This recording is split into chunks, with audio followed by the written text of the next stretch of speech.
Hello friends, once again welcome back to your favourite YouTube channel Sameer bio class 8, 9 and 10।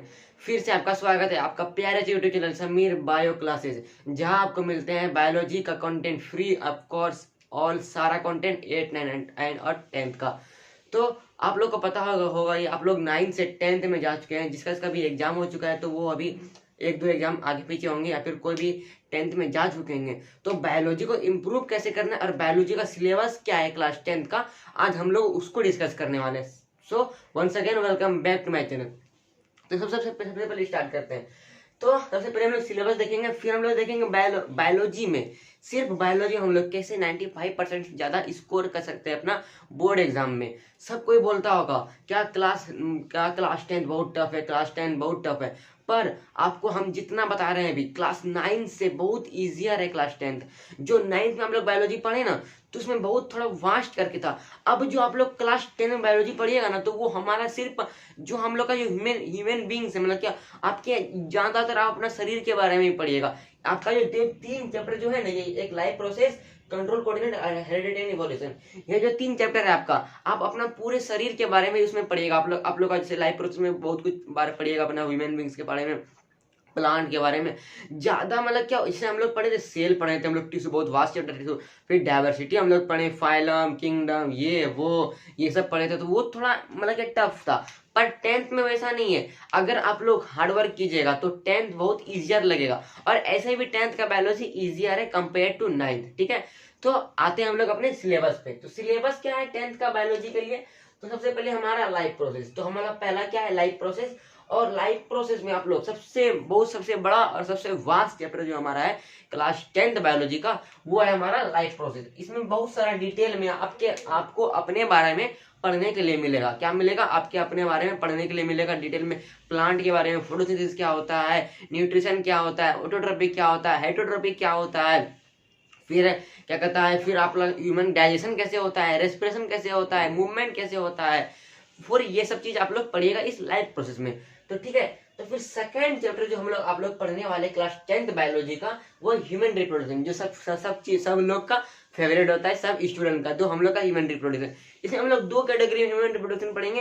पहला हम लोग का क्या कहता है, एसेक्सुअल और सेक्सुअल रिप्रोडक्शन, उसमें सारा कुछ हम लोग डिटेल में पढ़ेंगे। तो ये भी उतना हार्ड चैप्टर नहीं है, क्योंकि आप लोग क्लास 8 में ह्यूमन रिप्रोडक्शन जो अच्छे से पढ़ लिए होंगे, मतलब क्या थोड़ा इन डेप्थ नहीं पढ़ेंगे। पर यहाँ पे अभी क्लास 10th में आप लोग इन डेप्थ पढ़िएगा, इन डिटेल पढ़िएगा, क्या है ह्यूमन रिप्रोडक्शन, क्यों है रिप्रोडक्शन, ये सब चीज आपको क्वेश्चन एराइज होगा। और बोर्ड में जो क्वेश्चन बनता है ना, तो उसमें आप लोग क्यों और मतलब किस लिए है, वो सब चीज पूछेगा।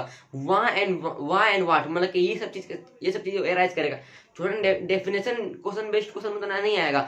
आप सीबीएसई जो क्वेश्चन पेपर बनाता है, थोड़ा इन डेप्थ बनाता है, मतलब क्या थोड़ा ट्रिकी बनाता है। तो उस चीज के हिसाब से आप लोग को तैयारी करना पड़ेगा आपका बायोलॉजी के लिए। ठीक है, तो ये हो गया हमारा सेकंड, ह्यूमन रिप्रोडक्शन। अब बात करते हैं कंट्रोल और कोऑर्डिनेट में। कंट्रोल कोऑर्डिनेट में आप लोग को ज्यादा कुछ नहीं पढ़ना पड़ेगा, मतलब ह्यूमन बीइंग में कंट्रोल कोऑर्डिनेट जो होता है, वो चैप्टर पढ़ेंगे आप लोग इसमें कंट्रोल और कोऑर्डिनेट में। ठीक है, तो चौथा चैप्टर पढ़िएगा आप लोग हेरिडिटी और इवोल्यूशन। इवोल्यूशन आप लोग थोड़ा सा एक डिफाइन पढ़े होंगे क्लास 9 में। इवोल्यूशन क्या होता है? ग्रेजुअली चेंज इन ऑर्गेनिज्म, जो चेंज आता है एक ऑर्गेनिज्म में ग्रेजुअली, उसको होता है हमको लोग इवोल्यूशन। ठीक है, तो इसमें बहुत सारा चीज आप लोग के पढ़ने के लिए, हेरिडिटी एंड इवोल्यूशन, ये आपका 2 चैप्टर है। थोड़ा सा इसमें आप लोग को डिफिकल्टीज आएगा, पर उतना नहीं आएगा, क्योंकि आपको पढ़ाने वाले हैं हम पढ़ाएंगे तो इजर बनेगा ही। हर एक टॉपिक को अलग अलग तरह से हम लोग समझेंगे।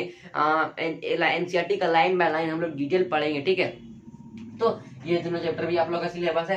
पर ये जो आप लोग देख रहे हैं 2 चैप्टर, आवर इन्वायरमेंट और मैनेजमेंट ऑफ नेचुरल रिसोर्स, तो ये दोनों चैप्टर में ना एक्सेप्शन रहता है, या फिर कंट्रोल और कोऑर्डिनेट में एक्सेप्शन रहता है। क्या आप लोग का इसमें से कोई भी सिलेबस सीबीएसई हटा सकता है?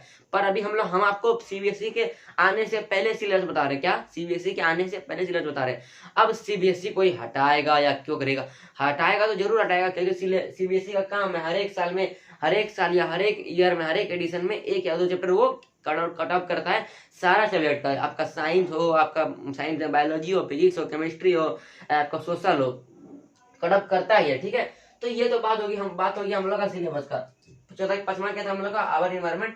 और छठा क्या था? Management of resource. इसमें याद रखिएगा ये दोनों एक्सेप्शन है, कंट्रोल कोऑर्डिनेट भी आप लोग एक्सेप्शन में ले सकते हैं या फिर नहीं। पर हम आपको ये पूरा 6 का 6 चैप्टर पढ़ाएंगे। अगर सीबीएसई काटता है, पर हम सीबीएसई के हिसाब से नहीं पढ़ाएंगे, आपको पूरा चैप्टर पढ़ाएंगे, 6 का 6 चैप्टर पढ़ाएंगे। ठीक है, अब बात करते हैं हम लोग 95% गेन कैसे करेंगे बोर्ड में फॉर बायोलॉजी स्पेशली।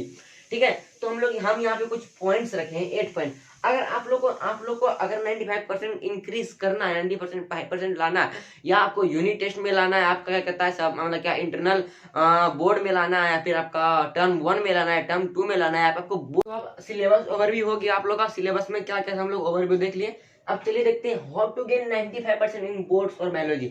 मतलब बायोलॉजी के लिए हम लोग 95% कैसे स्कोर करें, किस लिए, बायोलॉजी के लिए बोर्ड्स में, यूनिट टेस्ट में, आपका क्या कहता है इंटरनल आपका एग्जाम में, क्या कहता है फिर आपका यूनिट टेस्ट में, आपका बोर्ड्स में, फिर उसका क्या कहता है टर्म में, टर्म 1 टर्म 2 में, ऐसे करें। ठीक है, तो ठीक है, सबसे पहले बायोलॉजी में क्या करते हैं हम लोग, सबसे पहले जो आप लोगों का स्कूल में पढ़ाया जाता है, फिर आप मेरा वीडियो देखिए। ठीक है, तो उससे क्या कीजिए, एक मेरा भी वीडियो से नोट्स बनाइए। ठीक है, फिर आपको जो एनसीईआरटी में भी जो दिया है ना, उसको एक बार लाइन बाय लाइन पढ़ के और उसको मैच कीजिए। ठीक है, कौन सा लाइन छूटा है। ठीक है, पहले हम जो नोट्स दिए हैं उसको एक अलग अलग कॉपी में लिख लीजिए। ठीक है, जितना भी हम आपको पढ़ाते हैं और नोट्स लिखाते हैं आप ब्लैक बोर्ड में, अभी आपको स्कूल में कोई भी सर लिखाते हैं, फिर आप कहीं और कोचिंग करते हैं। ठीक है, तो उसको एक अलग रफ में लिखिए। ठीक है, और जो एनसीईआरटी में जो आपको नहीं मिल रहा है उससे, ठीक है, तो उसको अलग में कीजिए। अब दोनों को मिला के एक क्लियर सा एक नोट्स बनाए। ठीक है, तो नोट्स जरूरी है। नोट्स किस लिए जरूरी है, आपको रिवीजन के टाइम जरूरी है नोट। जैसे बोर्ड एग्जाम आ गया ना,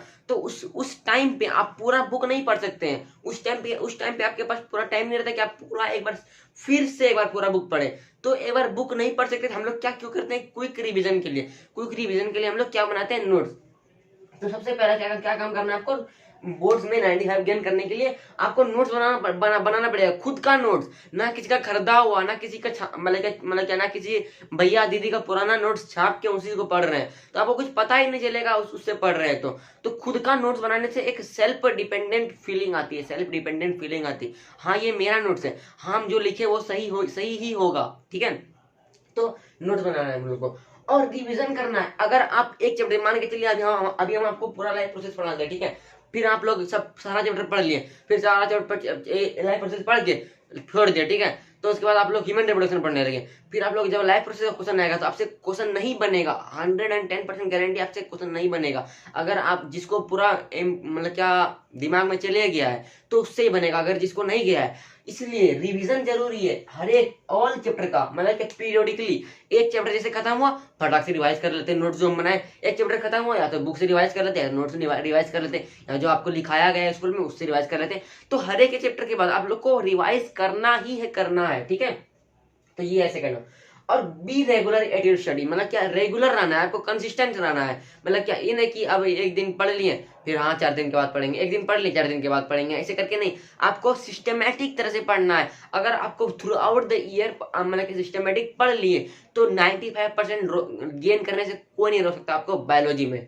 ठीक है, तो बी रेगुलर और प्रोकास्टिनेशन, मतलब क्या, टालम टोल नहीं करना है। टालम टोल मतलब अरे हाँ इसको पढ़ लेंगे, अरे हाँ उसको नहीं पढ़ लेंगे, अरे हाँ इसको कब करेंगे, अरे इसको ये करेंगे। ठीक है, प्रोकास्टिनेशन यही होता है, मतलब कि टालम टोल, मतलब आप क्या करते हैं, इसको छोड़ देते हैं। हाँ अरे ये तो इजी है, देख लेंगे, हाँ देख लेंगे करते हुए आपको पूरा 1 ईयर थ्रू आउट ब्लैंक चल जाता है। इसलिए फिर लास्ट में सब लोग मैराथन कोई देखने जाएगा, कोई इधर देखने जाएगा, कोई फिर क्या कहता है मैराथन बड़ा लेक्चर देखने जाएगा, क्या हाँ कैसे कंप्लीट करना है 1 मंथ में पूरा सिलेबस। तो इस तरह की आपको नहीं करना। ठीक है, प्रोकास्टिनेशन मतलब क्या नहीं करना है, टैलेंट टोल नहीं करना है कोई भी चीज, और खास करके पढ़ाई में तो करना ही नहीं है। ठीक है, तो ये हो गया चौथा पॉइंट। फिर अगर आपको बायोलॉजी इंप्रूव करना है तो बायोलॉजी में आपको डायग्राम याद करना ही पड़ेगा। बायोलॉजी का मतलब ही होता है डायग्राम आपको समझना ही पड़ेगा। और एक भी डायग्राम और जितना भी एक्टिविटी है आपका एनसीईआरटी में 1 बाय 1, जितना भी एनसीईआरटी में एक्टिविटी है आपका बायोलॉजी में खास कर उससे क्वेश्चन आता है, सीबीएसई उससे क्वेश्चन उठाता है। ठीक है, किस तरह से एक्टिविटी से क्वेश्चन आएगा हम आपको सारा डिस्कस कराएंगे यहाँ पे। एक्टिविटी में किस तरह से आपको क्वेश्चन मतलब कि आ सकता है, किस तरह आप लोग उस क्वेश्चन से आप आंसर निकाल सकते हैं। ठीक है, तो उसको हम लोग डिस्कस करेंगे। ठीक है, तो do not skip the diagram, कोई भी डायग्राम स्किप नहीं करना। आपको जैसे हार्ट का डायग्राम आएगा, ठीक है, और एक डायग्राम से ना आपको मतलब क्या पता चलता है कि इसमें क्या बोला गया। जैसे हार्ट में दिया रहेगा आपको right atrium, left atrium, right ventricle, left ventricle, ऐसे करके दिया रहेगा ना, तो आपको समझिएगा हाँ यहाँ पे ये था, यहाँ पे था, तो आपको बनाने में भी ना अच्छा लगेगा, मतलब कि बनाने में आपको अच्छा लगेगा और आपको समझ में भी आएगा कि यहाँ पे क्या था, यहाँ पे क्या वो क्या था, इमेजिनेशन करने में आपको अच्छा लगेगा। ठीक है, तो ये do not skip the diagram. ठीक है, फिर do not skip the NCERT activity, जितना भी एनसीईआरटी एक्टिविटी है उससे क्वेश्चन आता है, सीबीएसई उठाता है। ठीक है, तो उसको डिस्कस हम लोग करेंगे और उसको छोड़ना नहीं है। ठीक है, हम लोग डिस्कस करेंगे और रेगुलर टेस्ट लेना है हम आपको ना, मतलब क्या एक प्रिंटेड में पीडीएफ प्रोवाइड करेंगे। टेस्ट जो होता है उसमें क्वेश्चन रहेगा, बहुत सारा डायग्रामेटिक क्वेश्चन भी रहेगा, एक्टिविटी बेस्ड क्वेश्चन भी रहेगा, डिफिनेशन भी रहेगा, फिल इन द ब्लैंक्स भी रहेगा, एमसीक्यू। हर एक हफ्ता में आप लोग को हम प्रोवाइड करेंगे, हर एक चैप्टर का या फिर हर एक टॉपिक का एक टेस्ट प्रोवाइड करेंगे। ठीक है, तो regular test after the one chapter, एक चैप्टर या फिर एक कोई टॉपिक के बाद आपको रेगुलर टेस्ट देना है, या तो वो स्कूल में हो या तो कहीं और ऑनलाइन कोचिंग कर रहे हैं आप, या फिर ऑफलाइन कोचिंग कर रहे हैं, या फिर मेरे पास पढ़ रहे हैं तो उसके लिए। ठीक है, और सॉल्व पीवाईक्यू। पीवाईक्यू है आपका ब्रह्मास्त्र, किसके लिए? एग्जाम के लिए। एग्जाम में मतलब क्या कॉन्फिडेंट होने के लिए, क्या कहता है हमको यहाँ ये सब आता है। प्रीवियस ईयर क्वेश्चन आपको लगाना ही पड़ेगा, प्रीवियस ईयर क्वेश्चन आपको लगाना ही पड़ेगा। वो या तो आपको रेफरेंस बुक से कर सकते हैं, या फिर कुछ साल पुराना क्या कहता है पीवाईक्यू, जैसे आप लोग ले सकते हैं। आपको प्रीफर करेंगे हम लोग ओजवाल का जैसे रेफरेंस बुक होता है, तो उसको आप लोग ले सकते हैं पीवाईक्यू डालने के लिए, पीवाईक्यू करने के लिए। ठीक है, तो ये सब अगर पॉइंट आप लोग कर लिए, ये सब पॉइंट अगर आप लोग कर लिए, ठीक है, तो कोई नहीं रोक सकता है। No one can stop you for getting 95% in board exam. ठीक है, तो ये सब चीज आपको करना ही करना है। ठीक है, तो thank you for watching video and stay tuned in next video. So hope you have enjoyed my video. Thank you for watching my video.